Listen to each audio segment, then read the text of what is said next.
നമസ്കാരം. എല്ലാ പ്രിയപ്പെട്ട പ്രേക്ഷകർക്കും ശ്രീകലാ ഗണേഷ് യൂട്യൂബ് ചാനലിലേക്ക് സ്വാഗതം. സർവം കൃഷ്ണാർപ്പണം. ഇന്ന് മരുത്തുക്കളുടെ ഉൽപ്പത്തിയെക്കുറിച്ചാണ് പറയാൻ പോകുന്നത്. മരുത്തുക്കളുടെ കുറിച്ച് അധികം ആരും കേട്ടിട്ടുണ്ടാവില്ല അല്ലേ? ഭാഗവതം അറിയുന്നവർക്കറിയാം. ഇനി നമുക്ക് കഥ തുടങ്ങാം. കശ്യപന്റെ പത്നിമാരാണ് ദിതിയും അദിതിയും. ദിതിയുടെ പുത്രന്മാരായ ഹിരണ്യാക്ഷനെയും ഹിരണ്യകശിപുവിനെയും മഹാവിഷ്ണു വധിച്ചത് അദിതിയുടെ പുത്രനായ ഇന്ദ്രനെ സഹായിക്കാനായിരുന്നുവെന്ന് ധരിച്ച് ദുഃഖമർഷയായ ദിതി സപത്നിപുത്രനായ ഇന്ദ്രനെ നശിപ്പിക്കാൻ സമർത്ഥനായ ഒരു പുത്രൻ വേണമെന്നാഗ്രഹിച്ചു. അതിനായി ഭർത്താവായ കശ്യപനെ പ്രസാദിപ്പിച്ച് പ്രാർത്ഥിച്ചു. കശ്യപൻ മനസ്സില്ലാ മനസ്സോടെ ഒരു ഉപായം പറഞ്ഞുകൊടുത്തു. അതായത് കഠിന നിയമനിഷ്ഠയോടുകൂടിയതും ഒരു സംവത്സരക്കാലം നീണ്ടു നിൽക്കുന്നതുമായ പുംസനവ്രതം അനുഷ്ഠിക്കണമെന്ന് ഉപദേശിച്ചു. ദിതി ഗർഭവതിയായി. നിയമങ്ങളൊന്നും തെറ്റാതെ വ്രതം ശ്രദ്ധാനിഷ്ഠയോടുകൂടി അനുഷ്ഠിച്ചു വന്നു. ഇന്ദ്രൻ അതറിഞ്ഞ് ഒരു വടുവായി ദിതിയുടെ ഗൃഹത്തിൽ വന്ന് വ്രതാനുഷ്ഠാനത്തിന് വേണ്ടതെല്ലാം ഒരുക്കിക്കൊടുത്ത് സഹായിച്ചു കൊണ്ടിരുന്നു. വ്രതത്തിന് ഏതു വിധത്തിലെങ്കിലും ഭംഗം വരുത്തണമെന്നായിരുന്നു ഇന്ദ്രന്റെ ഉദ്ദേശം.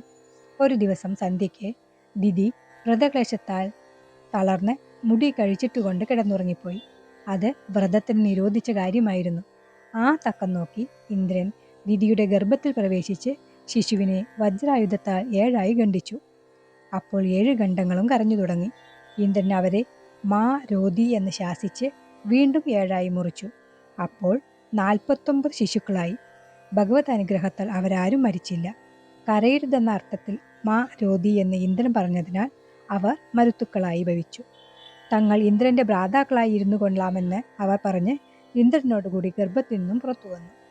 ദിതി ഉറക്കമുണർന്ന് നോക്കിയപ്പോൾ അതിതേജസ്വികളായ 49 കുമാരന്മാരോടുകൂടി ഇന്ദ്രൻ നിൽക്കുന്നത് കണ്ട് ഇന്ദ്രനോട് പറഞ്ഞു, താതാ, നിന്റെ നാശത്തിനു ഹേതുവായ ഒരു പുത്രനെ സങ്കല്പിച്ച് വ്രതമനുഷ്ഠിച്ച് എനിക്ക് 49 പുത്രന്മാർ ഉണ്ടായതെങ്ങനെ? നിനക്ക് സത്യം അറിയാമെങ്കിൽ പറയൂ. ഇന്ദ്രൻ പറഞ്ഞു, അമ്മേ ഭഗവതി, വ്രതഭംഗം വരുത്തിയപ്പോൾ സ്വാർത്ഥസിദ്ധിക്കായി ഞാൻ ഗർഭത്തിൽ പ്രവേശിച്ച് ശിശുവിനെ ആദ്യം 7 പിന്നെ 7 മുറിച്ചു.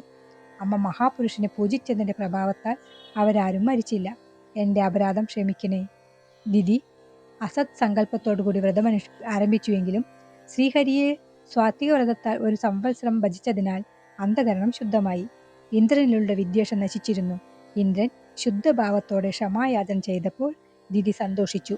ദിതിയെ നമസ്കരിച്ച് ഇന്ദ്രൻ മരുത്തുക്കളോടുകൂടി സ്വർഗം പ്രാപിച്ചു.